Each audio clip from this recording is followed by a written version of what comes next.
Terima kasih Tuhan, terima kasih. Engkau kekuatan dalam hidup kami Tuhan. Terima kasih. Terima kasih Tuhan. Kekuatan di hidupku,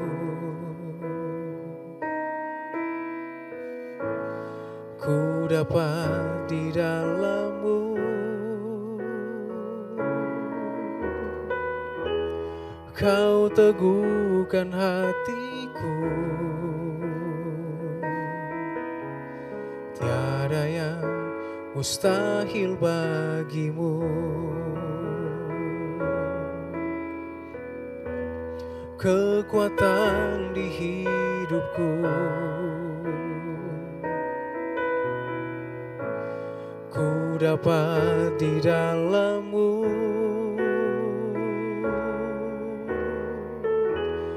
Kau teguhkan hatiku, tiada yang mustahil bagimu. Sebab aku percaya, bukan karena melihat, namun karena firman-Mu yang selalu digenapi di hidupku. Ku percaya, bukan karena melihat, namun karena firman-Mu tiada pernah berubah. Ku percaya, bukan karena melihat, namun karena firman-Mu yang selalu digenapi di hidupku. Ku percaya, bukan karena melihat, namun karena firman-Mu tiada pernah berubah. Namun karena firman-Mu tiada pernah berubah. Namun karena firman-Mu tiada pernah berubah.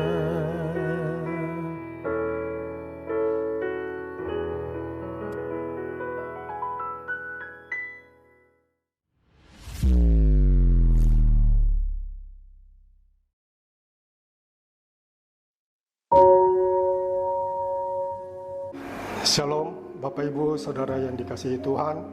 Salam sejahtera bagi kita semua. Renungan kali ini saya beri judul Iman yang Berkualitas. Mari kita buka dalam Ibrani 11 ayat yang pertama. Di sini dikatakan, iman adalah dasar dari segala sesuatu yang kita harapkan dan bukti dari segala sesuatu yang tidak kita lihat. Setelah membaca ayat ini, kita diberi satu keyakinan. Apabila kita sungguh-sungguh beriman kepada Tuhan, maka iman di dalam Tuhan itu menjadi dasar untuk mendapatkan sesuatu yang kita harapkan dan bukti dari segala sesuatu yang tidak kita lihat. Iman Kristen adalah iman yang otentik.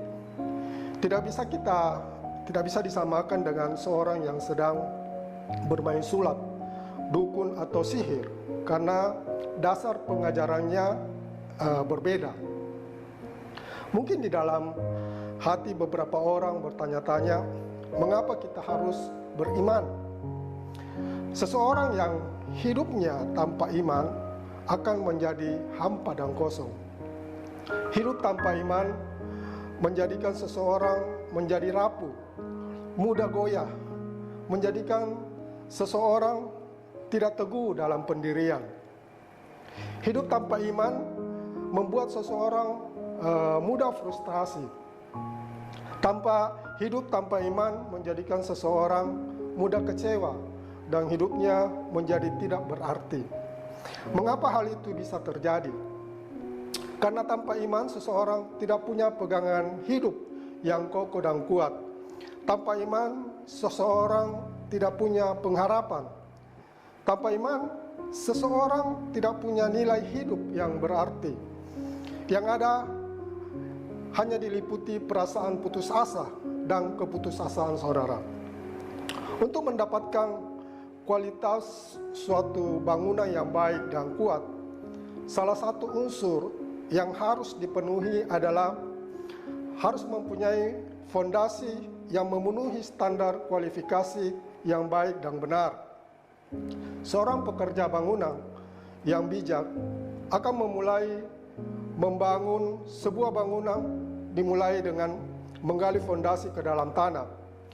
Bukan hanya asal mendirikan bangunan begitu saja di atas pasir tanpa ada fondasi yang ditanam. Begitupun dengan iman. Semakin dalam kita mengenal Tuhan dan semakin dalam kita menggali serta merenungkan kebenaran firman Tuhan, maka akan semakin kokoh dan teguh iman kita di dalam Tuhan. Melalui fondasi iman yang kokoh, yang baik dan benar, saya yakin iman itu jugalah yang akan memampukan kita bisa bertahan dan bisa survive dalam menjalani kehidupan kita hari lepas hari. Di sini kita akan belajar dua hal agar kita bisa memiliki dasar iman yang berkualitas. Dasar iman yang pertama yang perlu kita miliki agar iman kita berkualitas, yaitu mendasari pengharapan iman kita di dalam Yesus Kristus. Di dalam 1 Korintus 3 ayat 11 dikatakan, karena tidak ada seorang pun yang dapat meletakkan dasar lain daripada dasar yang telah diletakkan, yaitu Yesus Kristus. Apabila ada seseorang yang sakit, yang ingin sembuh, itu adalah sebuah harapan. Bila ada seseorang kesulitan mencari kerja dan ingin supaya mendapat pekerjaan, itu adalah sebuah harapan.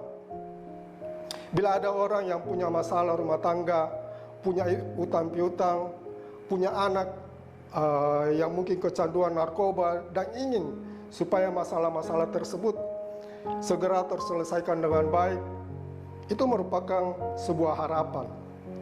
Setiap manusia tentu mempunyai harapan-harapan di dalam hidupnya.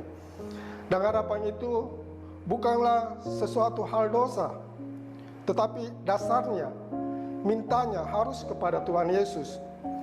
Jangan mintanya ke gunung-gunung, ke kuburan, kepada benda-benda yang dianggap punya kekuatan mistik, kepada roh-roh atau arwah-arwah tertentu yang tidak jelas.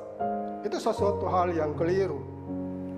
Sebagai anak-anak Tuhan yang tahu kebenaran, untuk membangun sesuatu di atas kehidupan kita, baik itu masa depan, baik itu hal rumah tangga, usaha, pekerjaan, dan lain sebagainya, dasarnya atau fondasinya harus sama, yaitu Tuhan Yesus. Kalau kita sakit, mohon kesembuhan, dasar imannya kepada Tuhan Yesus. Kalau kita buka di dalam 1 Petrus 2 ayat 24, di sana dikatakan, firman Tuhan katakan, oleh bilur-bilurnya kamu telah sembuh. Artinya kesembuhan yang dasarnya dari bilur-bilur Yesus. Petrus itu pernah gagal, di mana semalam-malaman sepanjang malam telah bekerja keras dan tidak menangkap apa-apa.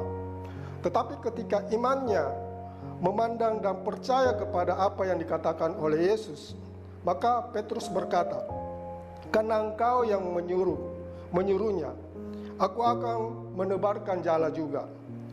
Apa yang terjadi? Firman Tuhan mencatat, mereka dapat menangkap sejumlah besar ikan, sehingga dikatakan jala mereka mulai koyak, dan mereka mengisi kedua perahu mereka dengan ikan hingga hampir tenggelam. Ini adalah satu bukti iman yang sungguh luar biasa ketika kita menaruh dan percaya sepenuhnya kepada Yesus. Ingatkah kita iman dari Sadrak, Mesak, dan Abednego? Kalau kita baca di dalam Daniel 3 ayat 17 sampai yang ke-18. Di sana dikatakan, jika Allah kami yang kami puja sanggup melepaskan kami, maka Ia akan melepaskan kami dari perapian yang menyala-nyala itu dan dari tanganmu ya Raja. Ayat 18, tetapi seandainya tidak, hendaklah tuanku mengetahui ya Raja, bahwa kami tidak akan menyembah patung emas yang tuanku dirikan itu. Inilah iman yang mempunyai nilai, kualitas yang teruji dan luar biasa, dengan tidak mempedulikan, tanpa takut sedikit pun dengan masalah, dengan persoalan yang ada di hadapan mereka. Tetapi mereka tetap memegang teguh iman mereka di dalam Tuhan. Singkat cerita, mujizat yang dahsyat terjadi atas kehidupan mereka.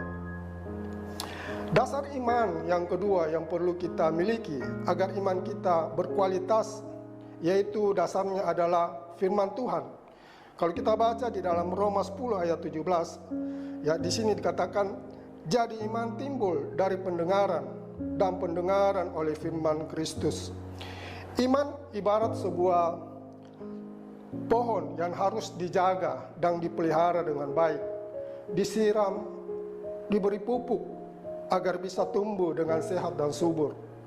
Salah satu cara menjaga dan memelihara iman agar bisa bertumbuh dengan baik adalah dengan cara mendengar firman Tuhan, seperti yang saat ini kita lakukan, yaitu memakai pendengaran kita untuk mendengar firman Tuhan, agar iman rohani kita boleh timbul dan bertumbuh secara sehat, hidup kita tetap teguh, kuat, dan tetap terjaga dengan baik.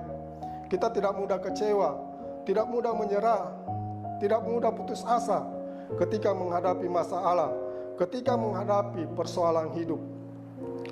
Sebagai penutup, renungan firman Tuhan ini mengingatkan kembali kepada kita semua agar mau menyadari bahwa di akhir-akhir zaman ini kita harus lebih mempertebal dan harus memiliki iman yang berkualitas agar hidup kita tetap kokoh dan tidak mudah goyah dalam menghadapi segala situasi, segala kondisi dunia yang semakin jahat dan tidak menentu ini. Jangan lalai membaca firman Tuhan, jangan bosan mendengar, merenungkan dan melakukan firman Tuhan itu, serta kita harus menaruh harapan hidup kita sepenuhnya hanya kepada Tuhan Yesus. Inilah renungan firman Tuhan yang saya bisa bagikan, kiranya bisa membawa iman kita ke level yang lebih tinggi lagi. Amin. Mari kita berdoa. Bapa Surgawi, segala puji syukur Tuhan kami naikkan di hadapan hadirat-Mu. Terima kasih buat kebenaran firman-Mu yang kami sudah dapat dengar Tuhan.